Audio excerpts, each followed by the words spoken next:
अस्सलामुअलैकुम व्यूवर्स, कैसे हैं आप सब। उम्मीद है आप सब खैरियत से होंगे। आज मैं आपके लिए लेके आई हूँ Ramzan special creamy chicken spring roll बनाने की बहुत ही आसान और बहुत ही मज़ेदार रेसिपी। ये मज़ेदार से चिकन स्प्रिंग रोल बनाने के लिए ना तो आपको किसी भी रोल पट्टी की ज़रूरत है और ना ही आपको किसी किस्म की डो गूंदने की ज़रूरत है, बल्कि हम इनको सिंपल ब्रेड से बनाएंगे और इनका टेस्ट बहुत ही अच्छा होता है और ये फटाफट से मिनटों में तैयार भी हो जाते हैं। तो चलिए स्टार्ट करते हैं अपनी रेसिपी। स्प्रिंग रोल बनाने के लिए सबसे पहले हम फिलिंग तैयार कर लेते हैं। तो उसके लिए यहाँ पे मैंने एक पैन लिया है। अब मैं इसमें 4 से 5 खाने के चम्मच कुकिंग ऑयल के डाल देती हूँ। तो ऑयल का इस्तेमाल आपने कम करना है, बहुत ज़्यादा आपने इसमें ऑयल का इस्तेमाल नहीं करना है। जैसे ही ऑयल हल्का सा गर्म हो जाएगा तो मैं इसमें लहसुन शामिल कर दूंगी। 5 से 6 अदद मैंने लहसुन के जवे लिए थे और इनको मैंने बारीक चॉप कर लिया है। आपने भी इसी तरीके से लहसुन को चॉप करके इस्तेमाल करना है। अब 1 मिनट के लिए हम लहसुन को हल्का सा फ्राई कर लेंगे। आपने बहुत ज़्यादा इसको ब्राउन नहीं करना है, बल्कि 1 से 2 मिनट के लिए। जैसे ही इसकी खुशबू आना शुरू हो जाएगी तो हम इसमें प्याज शामिल कर देंगे। तो एक अदद छोटे साइज़ की मैंने प्याज लिया और इसको भी मैंने रफली चॉप कर लिया। ये भी मैं इसमें शामिल कर देती हूँ। प्याज को भी हम 1 से 2 मिनट के लिए हल्का सा सौते कर लेते हैं ताकि ये हल्की सी सॉफ्ट हो जाए। इसके बाद हम इसमें बाकी की वेजिटेबल्स ऐड करेंगे। फ्लेम को आपने बिल्कुल लो रखना है और लो टू मीडियम फ्लेम पे ही आपने सारी चीज़ों को अच्छे से फ्राई करना है।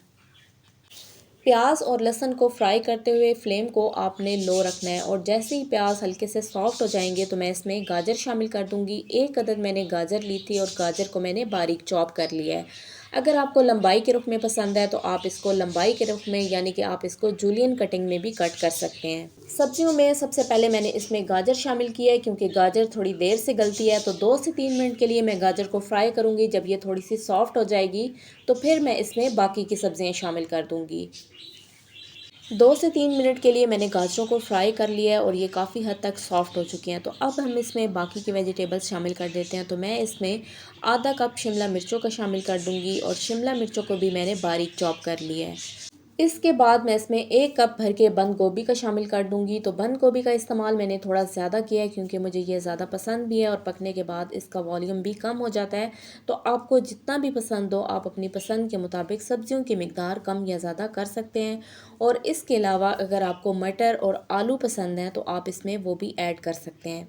लेकिन मैं अभी इसमें सिर्फ शिमला मिर्च, बंद गोभी और गाजर का इस्तेमाल कर रही हूँ और इसके साथ साथ मैं इसमें चिकन शामिल करूँगी। तो अभी मैं इसमें बाकी की सब्जियाँ इस्तेमाल नहीं कर रही हूँ, लेकिन अगर आपको पसंद है तो आप वो इसमें शामिल कर सकते हैं। अब हम सारी चीज़ों को अच्छी तरीके से मिक्स कर लेते हैं और मिक्स करने के बाद आपने 3 से 4 मिनट के लिए अगेन सारी सब्जियों को अच्छे से फ्राई करना है ताकि ये थोड़ी सॉफ्ट हो जाएँ और इनका कच्चापन ख़त्म हो जाए। 2 से 3 मिनट के लिए मैंने सब्जियों को फ्राई कर लिया और ये काफ़ी हद तक सॉफ्ट हो चुके हैं। अब मैं इसमें बॉईल किया हुआ चिकन शामिल कर देती हूँ। तो मैंने अभी इसको बारीक श्रेड नहीं किया है क्योंकि जैसे जैसे ये कुक होगा साथ साथ मैं चम्मच से इसको मैश कर लूँगी और इसको अच्छे तरीके से श्रेड कर लूँगी और ये बहुत ही अच्छे तरीके से श्रेड हो जाएगा। चिकन और वेजिटेबल्स को अच्छे तरीके से मिक्स करने के बाद अब मैं इसमें कुछ मसाले शामिल कर देती हूँ जिसकी वजह से इसके टेस्ट में इजाफा होगा। तो सबसे पहले मैं इसमें 1/4 चाय का चम्मच काली मिर्चें और आधा चाय का चम्मच मैं इसमें कुटी लाल मिर्च शामिल कर देती हूँ। तो ये दोनों मिर्चें आपने इसमें लाजमी शामिल करनी है, इससे इसके टेस्ट में इजाफा होगा। और आधा चाय का चम्मच मैं इसमें नमक का भी शामिल कर दूँगी। नमक शामिल करने के बाद 2 खाने के चम्मच मैं इसमें सोया सॉस के शामिल कर दूंगी और इसी तरीके से मैं इसमें 2 खाने के चम्मच चिली सॉस के भी शामिल कर दूंगी। मैंने ये सारे मसाले अपने टेस्ट के हिसाब से ऐड किए हैं। आप मसालों की मिकदार कम या ज़्यादा कर सकते हैं, आप चख लें। अगर आपको मसाले कम लगें, जैसे कि आपको नमक या मिर्च वगैरह कम लगें, तो आप इसमें मज़ीद शामिल कर सकते हैं। सारी चीज़ों को मिक्स करने के बाद अगेन 3 से 4 मिनट के लिए आपने सारी सब्जियों और चिकन को अच्छे तरीके से फ्राई कर लेना है ताकि सब्जियां थोड़ी सी सॉफ्ट हो जाएं। बहुत ज़्यादा आपने इसको ओवर कुक नहीं करना है, वरना सब्जियों की ग़िज़ाइयत भी ख़त्म हो जाती है और इनकी रंगत भी ख़राब हो जाती है। और देखिए व्यूवर्स, इनको फ्राई करने के साथ साथ इस तरीके से मैं चम्मच के साथ मैश भी करती जा रही हूँ, तो जितना भी चिकन होगा वो अच्छे तरीके से इससे श्रेड हो जाएगा। 3 से 4 मिनट के लिए मैंने चिकन और वेजिटेबल्स को अच्छे तरीके से फ्राई कर लिया और देखें व्यूवर्स, चिकन भी अच्छे तरीके से श्रेड हो चुका है। अब मैं सारी फिलिंग को निकाल के साइड पे कर देती हूँ क्योंकि मैंने वाइट सॉस तैयार करनी है। तो इस फिलिंग को साइड पर करने के बाद इसी पैन के अंदर हम दोबारा वाइट सॉस तैयार करेंगे। वाइट सॉस बनाने के लिए मैं पैन में 2 से 3 खाने के चम्मच कुकिंग ऑयल की शामिल कर दूंगी और जैसे ही ऑयल हल्का सा गर्म हो जाएगा तो मैं इसमें 2 खाने के चम्मच मैदा डाल दूंगी। तो मैदे को मैंने छान लिया था और इसके बाद मैं इसका इस्तेमाल कर रही हूँ। अब हम मैदे को अच्छे तरीके से भून लेते हैं। तो आपने 3 से 4 मिनट के लिए मैदे को कुकिंग ऑयल के अंदर अच्छे तरीके से भूनना है ताकि इसकी अच्छी सी खुशबू आने लग जाए और इसका कच्चापन ख़त्म हो जाए। तो वाइट सॉस बनाने के लिए मैदे की भुनाई बहुत ज़रूरी है, क्योंकि अगर आप मैदे की अच्छे तरीके से भुनाई नहीं करेंगे तो इसके अंदर से कच्ची महक आएगी और आपकी सारी फिलिंग ख़राब हो जाएगी। तो आपने लो फ्लेम पे 3 से 4 मिनट के लिए मैदे को अच्छे तरीके से भून लेना है ताकि इसकी अच्छी सी खुशबू आने लग जाए। मैदे की भुनाई अच्छे तरीके से हो चुकी है, इसकी खुशबू भी आने लग गई है और अब ये कढ़ाई के साथ चिपक भी नहीं रहा है। तो अब मैं इसके अंदर 1 कप दूध का शामिल कर देती हूँ। दूध आप कोई भी इस्तेमाल कर सकते हैं, आप डब्बे वाला दूध भी ले सकते हैं और खुला दूध भी, जो भी आपने इस्तेमाल करना हो आप वो इसमें इस्तेमाल कर सकते हैं। अब हम सारी चीज़ों को अच्छे तरीके से मिक्स कर लेते हैं और 1 से 2 मिनट के लिए आपने इसको पकाना है और इसके बाद ही हमारी बहुत ही अच्छी मज़ेदार सी वाइट सॉस तैयार हो चुकी है। अब जो फिलिंग हमने तैयार करके साइड पे रखी हुई थी वो हम इसमें शामिल कर देते हैं।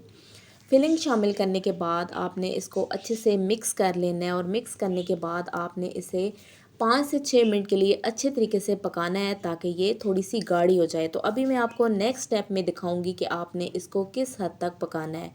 फिलिंग को पकाते हुए फ्लेम को आपने लो ही रखना है ताकि ये नीचे से चिपके ना और बहुत ही अच्छे तरीके से कुक हो जाए। तो देखिए व्यूवर्स, माशाल्लाह से बहुत ही अच्छी और मज़ेदार हमारी ये फिलिंग तैयार होने वाली है और इससे जो सैंडविचेस बनते हैं वो भी माशाल्लाह से बहुत ही अच्छे होते हैं जायके में। अगर आप एक दफ़ा इनको बनाएंगे तो आपके बच्चे और बाकी घर वाले बार बार आपसे बनवाने की फरमाइश करेंगे। 4 से 5 मिनट के लिए मैंने फिलिंग को पकाया और देखिए व्यूवर्स, हमारी फिलिंग बिल्कुल रेडी हो चुकी है। अब मैं फ्लेम को बंद कर देती हूँ और फिलिंग को ठंडा होने के लिए छोड़ देती हूँ। जब तक फिलिंग ठंडी होती है तब तक हम ब्रेड को तैयार कर लेते हैं। सैंडविचेस बनाने के लिए अब यहाँ पे मैंने 8 ब्रेड के स्लाइसेस लिए हैं। तो आपको जितने भी ज़रूरत हो आप अपनी ज़रूरत के मुताबिक उतने ही ब्रेड के स्लाइसेस ले लें और सबसे पहले आपने इनके कॉर्नर्स की कटिंग करनी है। तो देखें व्यूअर्स, इस तरीके से आपने एक शार्प नाइफ़ की मदद से सारे कॉर्नर्स इसके कट कर लेने हैं और ये जो कॉर्नर्स आपके पास बच जाएंगे इनको आपने ज़ाया नहीं करना है, बल्कि इन्हीं से आपने ब्रेड क्रम्स तैयार कर लेने हैं जो कि बाद में हम कोटिंग के लिए इस्तेमाल करेंगे। तो आपने चारों साइडों से ब्रेड के कॉर्नर्स की कटिंग कर लेनी है। कॉर्नर की कटिंग करने के बाद अब हम ब्रेड की भी कटिंग कर लेते हैं। तो आपने सारे ब्रेड के स्लाइसेस को इस तरीके से दरमियान से काट के 2 हिस्सों में तकसीम कर देना है। तो दोनों हिस्से जो हैं आपने बिल्कुल इक्वल काटने हैं ताकि ये अच्छे और हमारे एक ही साइज़ के सैंडविचेस तैयार हों। तो देखिए व्यूवर्स, इस तरीके से आपने ब्रेड के स्लाइसेस को दरमियान से काट के 2 हिस्सों में तकसीम कर देना है। अब इसी तरीके से ब्रेड के बाकी स्लाइसेस की भी मैं कटिंग कर लेती हूँ। तो कटिंग आपने बिल्कुल इक्वल करनी है। कटिंग करने के बाद अब हम फिलिंग कर लेते हैं। तो आपने एक ब्रेड का स्लाइस लेना है और इसके ऊपर आपने फिलिंग डाल देनी है। तो आपको जितनी भी फिलिंग पसंद हो आप अपनी पसंद के मुताबिक कम या ज़्यादा कर सकते हैं। वैसे बहुत ज़्यादा आपने इसमें फ़िलिंग ऐड नहीं करनी है क्योंकि फ़िलिंग फिर बाहर निकलने का ख़तरा होता है। तो आपने मुनासिब सी इसमें फ़िलिंग ऐड करके चम्मच की मदद से इसको अच्छे तरीके से प्रेस करके सेट कर लेना है। तो देखें व्यूवर्स, इस तरीके से आपने इसको सारे ब्रेड के स्लाइस के ऊपर फैला लेना है और चम्मच की मदद से आपने इसको प्रेस भी कर लेना है ताकि ये इसके ऊपर अच्छे तरीके से सेट हो जाए। फिलिंग लगाने के बाद अब दूसरा ब्रेड का स्लाइस हम इसके ऊपर रख देंगे और इसको हल्का सा प्रेस कर लेंगे ताकि ये अच्छे तरीके से सेट हो जाए। और ये देखिए व्यूवर्स, इस तरीके से एक सैंडविच हमारा बनके तैयार हो चुका है। अब इसी तरीके से मैं बाकी के सारे सैंडविचेस भी तैयार कर लेती हूँ। सैंडविचेस की फिलिंग करने के बाद अब हम आते हैं कोटिंग की तरफ। तो उसके लिए यहाँ पे मैंने 3 अदद अंडे लिए हैं और अंडों को मैंने अच्छे तरीके से फेंट लिया है। अब मैं एक सैंडविच को इस तरीके से अंडे के अंदर अच्छे से डिप कर देती हूँ और इसके चारों साइडों पे अच्छे तरीके से आपने अंडा कोट कर देना है। और अंडा कोट करने के बाद आपने इसके ऊपर ब्रेड क्रम्स लगा देने हैं। तो मैंने इसकी कोटिंग करने के लिए अंडे का इस्तेमाल किया है। अगर आपको अंडे पसंद नहीं है तो आप अंडों की जगह मैदा या फिर कॉर्नफ्लोर की स्लरी भी तैयार कर सकते हैं। अब हम इसके ऊपर अच्छे तरीके से ब्रेड क्रम्स लगा देंगे। तो ब्रेड क्रम्स भी आपने इसकी सारी साइडों पे अच्छे तरीके से लगाने हैं और खुश्क हाथ से आपने लगाने हैं ताकि ये अच्छे से इसके ऊपर चिपक जाएं और आपके हाथ के साथ ना चिपकें। तो देखिए व्यूवर्स, फिलिंग और कोटिंग के बाद सारे सैंडविचेस हमारे फ्राई होने के लिए बिल्कुल रेडी हो चुके हैं। अब हम इनको फ्राई कर लेते हैं।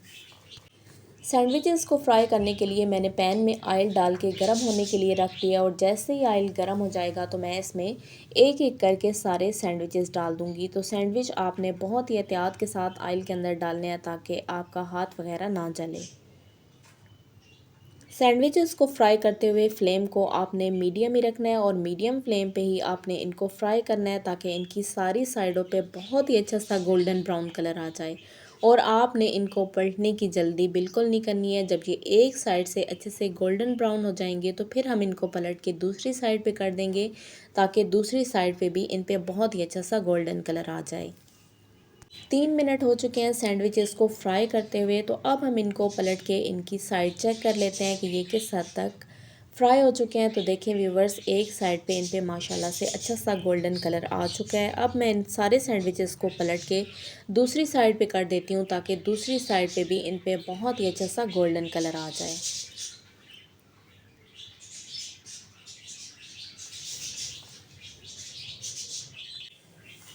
3 मिनट के लिए ही मैंने सैंडविचेस को दूसरी साइड से भी फ्राई किया और इन पे बहुत ही अच्छा सा गोल्डन कलर आ गया है। अब मैं इनको निकाल के डिश आउट कर लेती हूँ और इसी तरीके से हम बाकी के सैंडविचेस को भी फ्राई कर लेंगे। तो देखिए व्यूवर्स, सैंडविचेस को मैंने डिश आउट कर लिया है। अभी एक सैंडविच मैं आपको करीब से तोड़ के भी दिखा देती हूँ और माशाल्लाह से बहुत ही मज़ेदार हमारे ये सैंडविचेस तैयार हुए हैं। तो आप इस रेसिपी को घर पे ज़रूर ट्राई कीजिएगा और मुझे फ़ीडबैक में बताइएगा कि आपको मेरी ये सैंडविचेस की रेसिपी कैसी लगी। रेसिपी अच्छी लगी हो तो वीडियो को लाइक और शेयर ज़रूर करें। मेरे चैनल पे नए हैं तो चैनल को सब्सक्राइब करना मत भूलिएगा। आपकी सपोर्ट मेरे लिए बहुत कीमती है। दुआओं में याद रखिएगा। मिलते हैं एक नई रेसिपी के साथ, तब तक के लिए शुक्रिया। अल्लाह हाफिज़।